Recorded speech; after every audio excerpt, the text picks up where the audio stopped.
Hey, let's talk about the time when we took your dad ghost hunting and he didn't know it. That was fun. Welcome to another episode of Our Haunted Travels with your hosts, Shawn and Marianne Donley.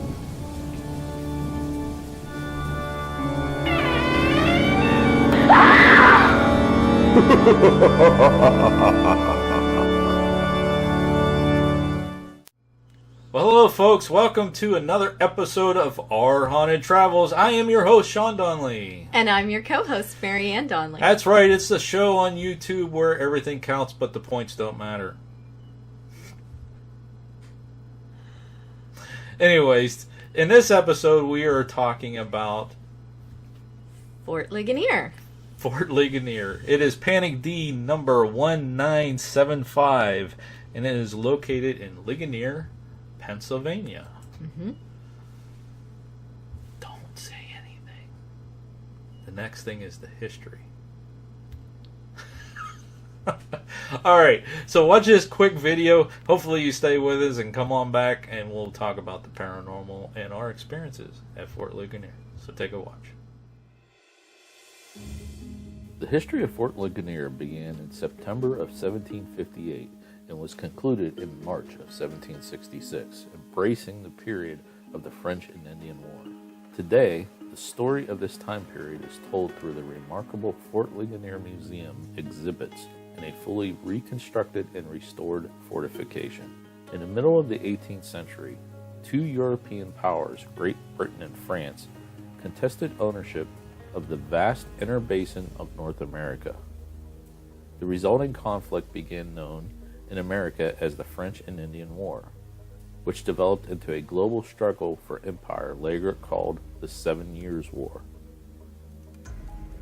Victories over the Virginia Colonel George Washington at Fort Necessity in 1754 and British General Edward Braddock at the Monongahela River in 1755 gave control of the strategic forts of the Ohio River, which is modern-day Pittsburgh, to the French. This site was the gateway to the West. In 1758, William Pitt, British Secretary of State for the Southern Department, assigned to John Forbes, a Scottish brigadier general in America, the task of securing the backcountry, which meant seizing Fort Duquesne, the French post at the Forks. Forbes demonstrated the care that military professionals use to protect an army proceeding through enemy country by favoring a European strategy called protected advance. A deliberate, careful march across hostile territory was advised, consolidating advances by building posts and supply depots. Fort Ligonier was the final post on Forbes Road in the staging area in southwestern Pennsylvania to attack Fort Duquesne. The most elaborate fortification undertaken in Forbes' expedition was Fort Ligonier, the post at Laurel Hannah. By 1758, General John Forbes was assigned the daunting task of seizing Fort Duquesne, the French citadel at the Forks. He ordered construction of a new road across Pennsylvania, guarded by a chain of fortifications. The final link between the post at Laurel Hannah, 50 miles from his objective, to serve as a supply depot and staging area for a British-American army of 5,000 troops. The fort was constructed in September of 1758.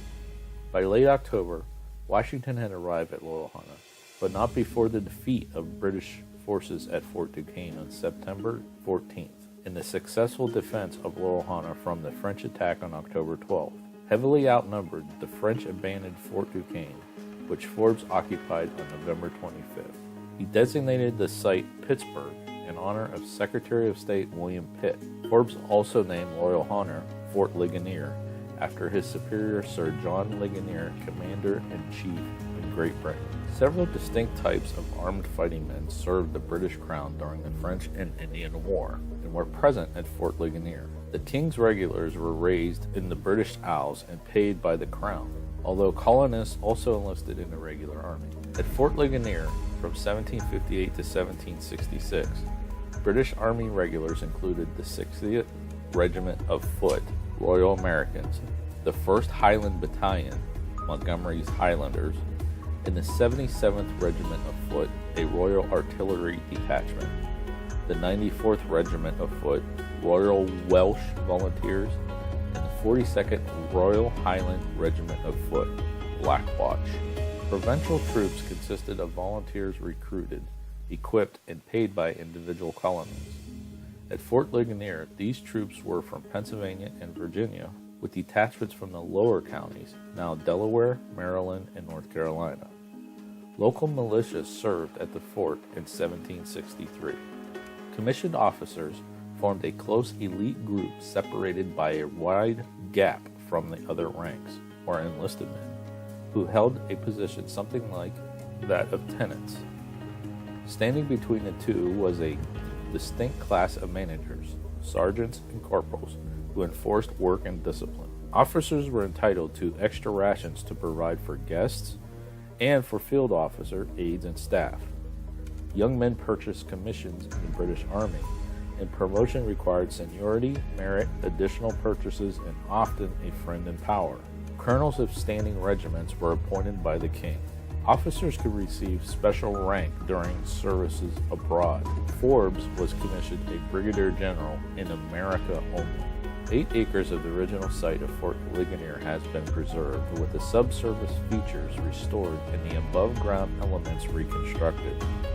The inner fort is 200 feet square, defended by 4 bastions and accessed by 3 gates. Inside is the officers' mess, barracks, quartermaster, guardroom, underground magazine, commissary, and office quarters. Immediately outside the fort is General Forbes' hub.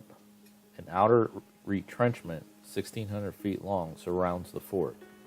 Other external buildings include the Pennsylvania Hospital, a smokehouse, a sawmill, bake ovens, and a log dwelling in a forge. Okay, Fort Ligonier. Mm-hmm.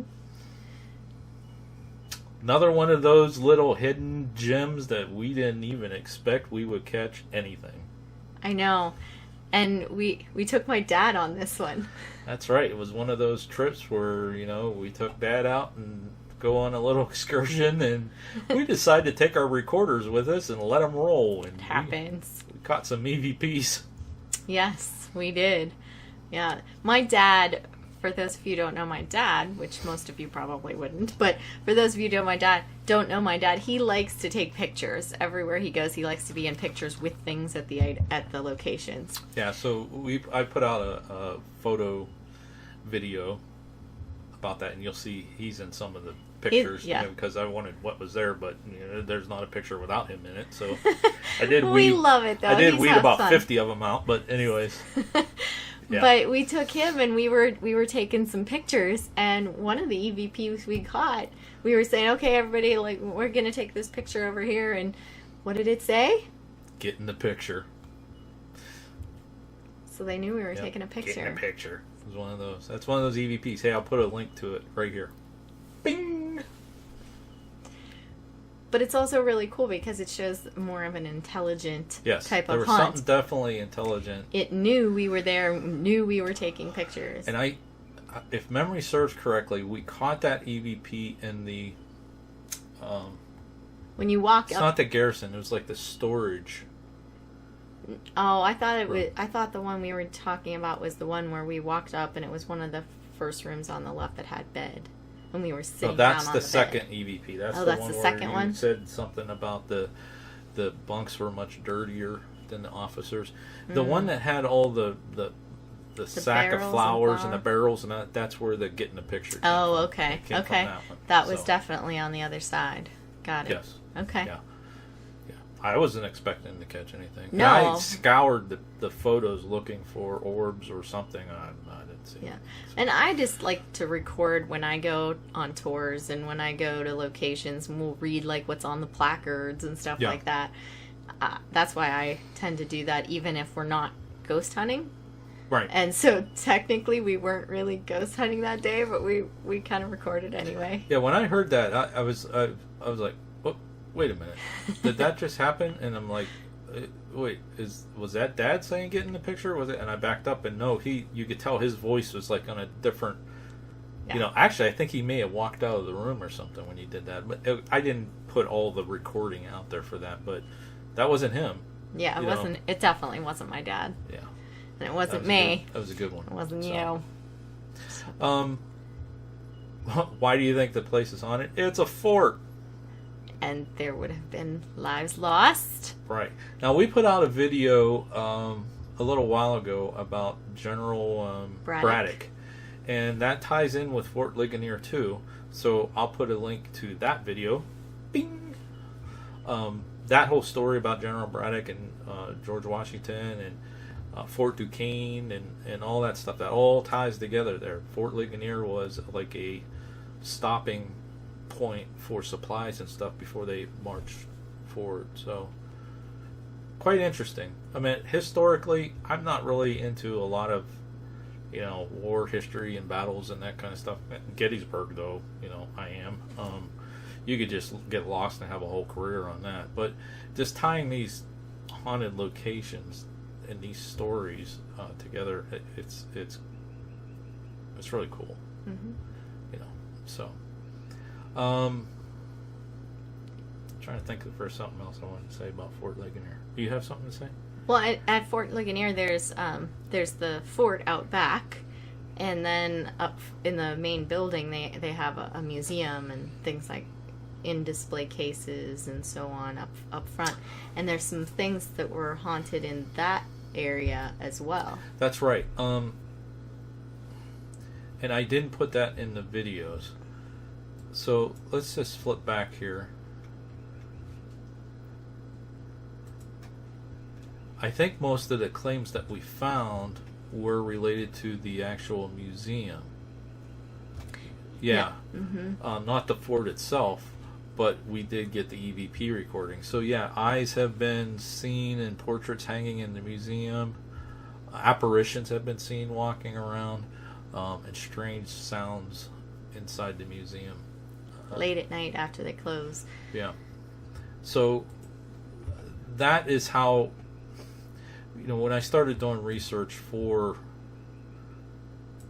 Fort Ligonier to actually add it to Panic D. Once we caught some EVPs, Yeah. we're like, oh wait! We caught some. We're going to have to put this in the database.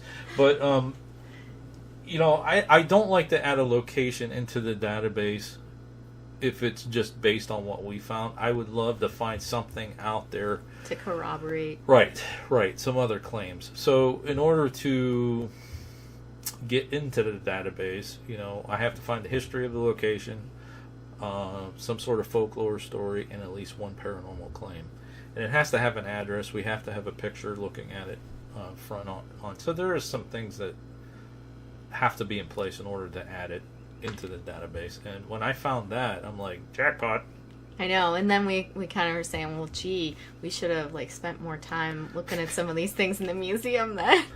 Oh man, I tell you what, we find out so much stuff after the fact. Yes, but we see, that's like, there are people who want to have all their research done before they go so they don't miss things, and we do sometimes find things out later and we're like, oh, we missed that, you know. No, I can't wait to go back, and then we go like never have time to go back. And but at the same time, there's the other side too, where we like to go and experience it and then first time feel it, get it, you know, for yourself, right, and then, you know, go back a secondary time. Or I don't have this in a database, but I do remember one other thing that kind of, I keep saying this all the time, and you'll probably hear it several more times in these videos. I am not sensitive at all, but I do get that feeling where you're being watched. You've heard me say that, especially when we do cemeteries and stuff like that. Like, I just have this sense where it just seems, you know, I don't know if you ever get that feeling, but when you know, like somebody's staring at you and you know, like, hey, what's the problem? When you went down into the, what was below? I know what you're talking about. Yeah, I didn't go down there. You didn't go down there? No, because my knee was bothering me. I didn't have my brace, remember? Yeah. So you and your dad went down the steps and went down there, but I was standing like across from the buildings where we caught the EVPs, and nobody else was around. I was waiting for you guys to come back, and I'm looking around, I'm taking pictures, and I kept getting that feeling like I kept looking. I'm like, who's over there? Who's like staring at me? And I'm wondering if it was those entities that were like, where are they going? He's coming. Yeah, are they messing with their stuff down there? That kind of thing. But yeah, I do remember that now when you guys went down there, because I'm like, well, first of all, I was looking for water because it was god awful hot, but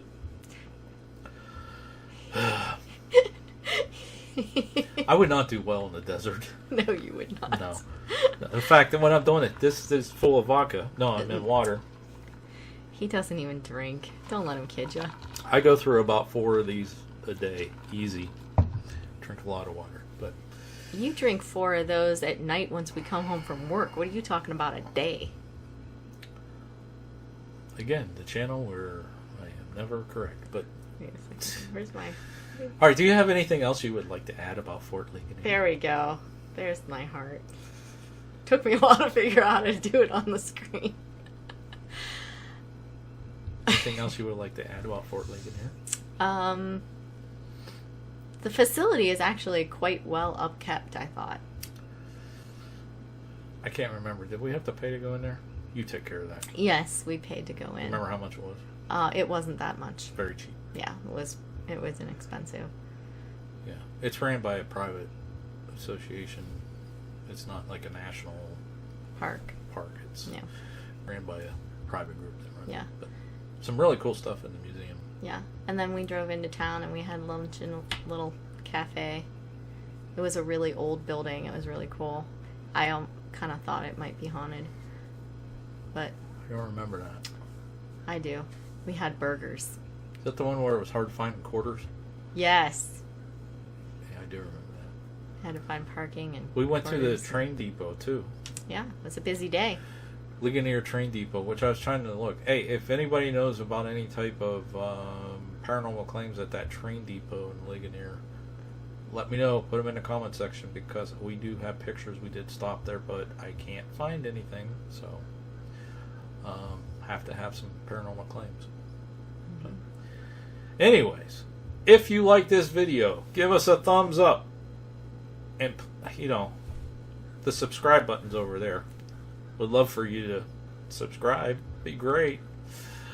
And if you do, hit that bell, because every time we come out with a new video, it'll notify you. Mm-hmm. And until next time, thanks for watching, and happy hunting. If you like this video and like to see more in the future, please be sure to hit the subscribe button and give us a like below. Also, if you have any comments or suggestions for future videos, please leave them in the comment section. Thanks for watching this episode of Our Haunted Travels.